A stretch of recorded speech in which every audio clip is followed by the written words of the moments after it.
ನಮಸ್ತೆ, ಶ್ರೀ ಯೂಟ್ಯೂಬ್ ಚಾನಲ್ಗೆ ಸ್ವಾಗತ. ಹಿಂದಿನ ವಿಡಿಯೋದಲ್ಲಿ ವರ್ಷಪೂರ್ತಿ ಹೂ ಬಿಡುವಂತ 3 ಗಿಡಗಳ ಬಗ್ಗೆ ನಾನು ತಿಳಿಸಿದ್ದೆ. ಇದು 4ನೇ ಗಿಡ. ಅದೇ ಪೆಂಟಾಸ್ ಅಂತ, ಅಂದ್ರೆ ನಾವು ಸ್ಟಾರ್ ಫ್ಲವರ್ ಅಂತಾನೂ ಕರಿತೀವಿ. ಈ ಗಿಡದ ಬಗ್ಗೆ ನಾನು ತಿಳಿಸ್ತೀನಿ. ಸಬ್ಸ್ಕ್ರೈಬ್ ಮಾಡದೆ ಯಾರಾದ್ರೂ ನೋಡ್ತಾ ಇದ್ರೆ ಸಬ್ಸ್ಕ್ರೈಬ್ ಮಾಡಿಕೊಂಡು ಬೆಲ್ ಬಟನ್ ಪ್ರೆಸ್ ಮಾಡಿ ಆಲ್ ಅಂತ ಸೆಲೆಕ್ಟ್ ಮಾಡ್ಕೊಂಡ್ರೆ ನಾ ಹಾಕೋ ಎಲ್ಲಾ ವಿಡಿಯೋದ ನೋಟಿಫಿಕೇಶನ್ ನಿಮಗೆ ಮೊದಲು ತಲುಪುತ್ತೆ. ಈ ಗಿಡ ಇಷ್ಟೊಂದು ಚೆನ್ನಾಗಿ ಬರ್ಲಿಕ್ಕೆ ನಾನು ಈ ಗಿಡವನ್ನು ಯಾವ ರೀತಿ ಕೇರ್ ಮಾಡ್ತೀನಿ ಅಂತಾನು ತಿಳಿಸ್ತೀನಿ.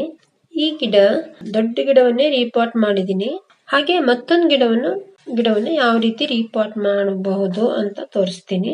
ಅಂದ್ರೆ ಇದು ಒಂದು ವರ್ಷ ಆಗಿದೆ ಈ ಗಿಡಕ್ಕೆ, ಹಳೇದಾದ ಗಿಡ. ಆದ್ರೆ ಗಿಡ ಚೆನ್ನಾಗಿದೆ, ಫುಲ್ ರೂಟ್ ಬಾಂಡ್ ಆಗಿದೆ. ಅದಕ್ಕೆ ನಾನು ಈ ಗಿಡವನ್ನು ತೆಗೆದು ಮತ್ತೆ ಬೇರೆ ದೊಡ್ಡ ಪಾಟಿಗೆ ಹಾಕ್ತೀನಿ. ಯಾಕೆಂದ್ರೆ ಗಿಡ ತುಂಬಾ ಚೆನ್ನಾಗಿದೆ, ಅದು ಹೂ ಬಿಡ್ತಾ ಇಲ್ಲ ಈಗ. ಅದಕ್ಕೆ ಬೇರೆ ಪಾಟಿಗೆ ಶಿಫ್ಟ್ ಮಾಡ್ತೀನಿ. ಅದನ್ನ ಯಾವ ರೀತಿ ನಾವು ತೆಗಿಬೇಕು ಅಂತ ಹೇಳ್ತಾ ಇದ್ದೀನಿ. ಕಬ್ಬಿಣದ ಸಹಾಯದಿಂದ ಈ ರೀತಿ ಸುತ್ತಲೂ ಬಿಡಿಸ್ಕೊಂಡಿದೀನಿ. ಬಿಡಿಸಿ ಆಮೇಲೆ ಈ ನೀರನ್ನ ಹಾಕ್ತಾ ಇರ್ಬೇಕು. ನಾವು ಫುಲ್ ನೀರ್ ಹಾಕ್ತಾ ಇರ್ಬೇಕು. ನೀರ್ ಹಾಕಿ ಆಮೇಲೆ ನಿಧಾನವಾಗಿ ಈ ರೀತಿಯಾಗಿ ತೆಗಿಬೇಕು. ಆಗ ಫುಲ್ ಅದು ರೂಟ್ ಸಮೇತ ಬರುತ್ತೆ, ಮಣ್ಣು ಸಮೇತ ಬರುತ್ತೆ. ಆಗ ಬೇರೆ ಪಾಟಿಗೆ ಶಿಫ್ಟ್ ಮಾಡಬೇಕು. ಹಾಗೇನೆ ನಾನು ದೊಡ್ಡದಾದ ಪಾಟ್ ಅನ್ನು ತಗೊಂಡಿದ್ದೀನಿ.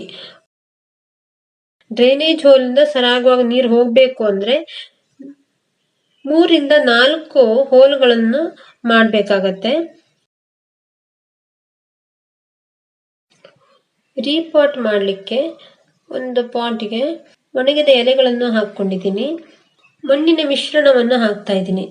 ಮಣ್ಣಿನ ಮಿಶ್ರಣಕ್ಕೆ ಒಂದು 70% ಮಣ್ಣು, 40% ಹಳೇದಾದ ಸಗಣಿ ಗೊಬ್ಬರ, ಆಮೇಲೆ ಒಂದು 50 ಗ್ರಾಮ್ ಕೋಳಿ ಗೊಬ್ಬರ, ಹಾಗೇನೆ 50 ಗ್ರಾಮ್ ಅಷ್ಟು ಕಹಿಬೇವಿನ ಹಿಂಡಿಯನ್ನು ಹಾಕೊಂಡು ಮಿಕ್ಸ್ ಮಾಡಿ ಇಟ್ಕೊಂಡಿದ್ದೀನಿ. ಅದನ್ನೇ ಇಲ್ಲಿ ಹಾಕ್ತೀನಿ. ನಾನು ಸಾಧಾರಣ ಎಲ್ಲಾ ಗಿಡಕ್ಕೂ ಅದೇ ತರನೇ ನಾನು ಹಾಕೋದು.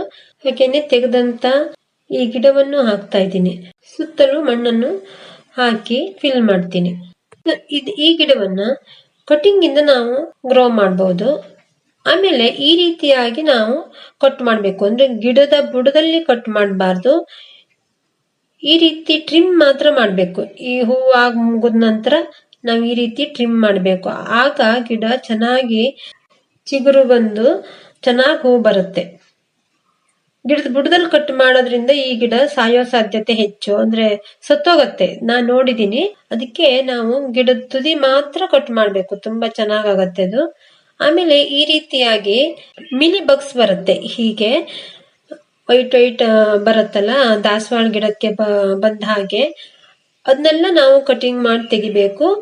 ಮತ್ತೆ ನೀಮ್ ಆಯಿಲ್ ಏನಾದ್ರೂ ಸ್ಪ್ರೇ ಮಾಡಬಹುದು. ಈ ಗಿಡವನ್ನು ಅದೇ ರೀತಿ ನಾನು ರೀಪಾಟ್ ಮಾಡಿದ್ದೆ. ಅದಕ್ಕೆ ಈಗ ತುಂಬಾ ಚೆನ್ನಾಗಿ ಹೂ ಬರ್ತಾ ಇದೆ.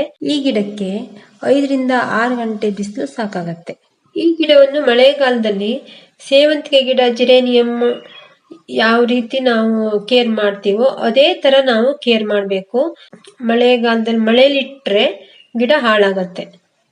ಕೆಲವು ಇದ್ರಲ್ಲಿ ಹೈಬ್ರಿಡ್ ಇದೆ, ಹೈಬ್ರಿಡ್ ಹಾಳಾಗತ್ತೆ. ಸ್ವಲ್ಪ ಲೋಕಲ್ಲು ಇರುತ್ತೆ, ಲೋಕಲ್ ಆದ್ರೆ ಬರುತ್ತೆ, ಮಳೆಯಲ್ಲೂ ಇಡಬಹುದು. ಇದರಲ್ಲಿ ದೊಡ್ಡ ಗಿಡನೂ ಇರುತ್ತೆ. ಇದೆಲ್ಲ ಹೈಬ್ರಿಡ್ ಗಿಡಗಳು. ಈ ಗಿಡಕ್ಕೆ ಎಲ್ಲಾ ಗಿಡದ ತರನೇ ನಾವು ಏನಾದ್ರೂ ಲಿಕ್ವಿಡ್ ಗೊಬ್ಬರಗಳನ್ನು ಕೊಡಬಹುದು. ಸರಿಯಾಗಿ ನೀರನ್ನು ಹಾಕೋದ್ರಿಂದ ಗಿಡ ತುಂಬಾ ಚೆನ್ನಾಗಿ ಬರುತ್ತೆ. ಈ ವಿಡಿಯೋ ಇಷ್ಟ ಆದ್ರೆ ಲೈಕ್ ಮಾಡಿ, ಶೇರ್ ಮಾಡಿ. Thank you for watching.